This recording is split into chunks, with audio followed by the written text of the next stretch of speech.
Good afternoon, everybody. Shavua Tov and Shalom, and welcome to the Israel Brief, brought to you as always by Lay of the Land and hosted by me, Rolene Marks, where we take a look at those top stories making headlines. And we begin with the assassination of Japan's former Prime Minister Shinzo Abe. Abe was assassinated on Friday while giving a speech on the campaign trail just before the upcoming Japanese elections. Israel's Prime Minister Yair Lapid, President Isaac Herzog and Speaker of the Knesset Miki Levy led tribute to the slain former Prime Minister. They paid tribute to the great ties that he helped build between Israel and Japan and expressed their condolences to his family and the people of Japan. Now, what many people may not know about Shinzo Abe is that when he visited Yad Vashem during his state visit in 2018, he then took it upon himself to visit a Holocaust museum or memorial wherever he visited in his capacity as Prime Minister and long after that as well. Our sincere condolences are with his family and the people of Japan.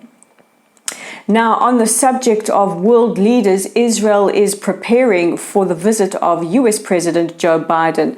This will be the first presidential visit by Biden in his capacity or in his role as President of the United States. Now, we don't know too many details about his itinerary, but what we do know is that he will land in Israel on Wednesday afternoon and will be welcomed by Prime Minister Yair Lapid. He is then expected to meet with Defense Minister Benny Gantz and also see a demonstration of the Iron Dome as well as other military demonstrations. He will also meet while he's here with leader of the opposition and former Prime Minister Benjamin Netanyahu as well as President Herzog. Now, in preparation for his visit, people are frantically ironing their US flags. No, I'm not kidding. This has been going on as Jerusalem prepares to deck itself out in the red, white, and blue. But just a note, if you are in Jerusalem or planning to visit Jerusalem or Israel in the next couple of days, police are warning for congested traffic. A lot of Jerusalem will be cordoned off for the security of Biden and his entourage, and the route between Ben Gurion Airport to Tel Aviv and Jerusalem both ways will be closed on Wednesday afternoon. So the traffic will be rerouted and will be congested.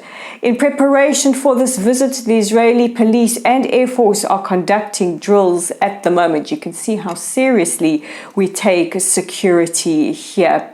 The president will also be conferred with a Medal of Honor by President Herzog for his long-standing support, even before he was President of the United States, of the State of Israel, and he will also be visiting Yad Vashem.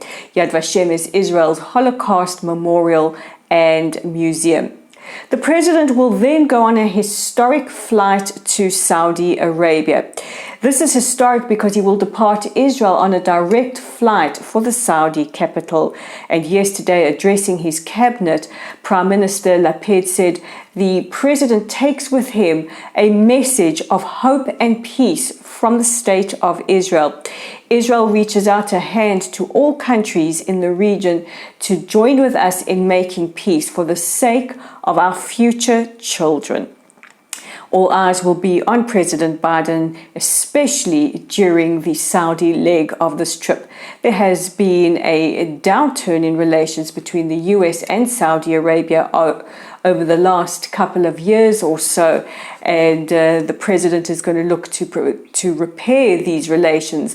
But also, could he be making moves or making overtures that will take steps in the right direction that will see normalization between Israel and the Saudis?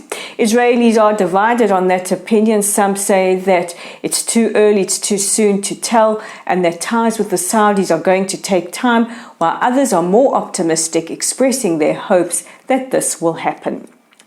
Now, President Biden is not the only president traveling. Our president, Isaac Herzog, will be winging his way to the Czech Republic before the US president touches down in Israel. The president and his first lady will meet with his counterpart, the Czech Republic's president, as well as officials and members of the Czech Jewish community. Israel and the Czech Republic have very, very strong and close bilateral ties. And we move now from world leaders doing or going on visits all around the world to the race for the elections. And yesterday it was announced that Gantz and Saar's New Hope Party has merged in a union with the Blue and White headed by Defense Minister Benny Gantz. They have submitted their list as is per the requirements of the Knesset Electoral Committee, and Benny Gantz sits at the top of the list with Saar in at number 2. Yesterday, in his speech, Benny Gantz called on all parties that share the same values to join in their union. And Prime Minister Yair Lapid tweeted out that he wishes them every success and that he knows their intentions are good and they are going to do their best on behalf of the citizens of Israel. That actually makes a departure from the normal kind of electoral language we hear, not just in Israel, but around the world, that is normally so aggressive. So that is a welcome departure. Kol hakavod, Prime Minister Lapid. I just want to also make it clear that here on the Israel Brief and Lay of the Land, we are non-partisan. We do not endorse any particular political party, nor do we endorse any political or any specific political party's point of view. We are here to strictly give you the news as it happens. And you can find the news as it happens on our website at www.layoftheland.online. Our rapidly growing Facebook community can be found at Lottel site. Give us a like, give us a follow, share our content. With the amount of censorship on Facebook, it is really, really imperative that if you do see our content, our articles, our pictures, our Israel briefs, that you share them as much as possible. We are on YouTube. You can find our channel at The Israel Brief, and we would love it if you hit that red subscribe button, but also share it with as many people as possible. And we're on Twitter. You can find us at Lay of the Land 5. That's at Lay of the Land 5. I'm Rolene Marks. This is the Israel Brief. Thank you for watching, and I'll be back tomorrow with your top stories.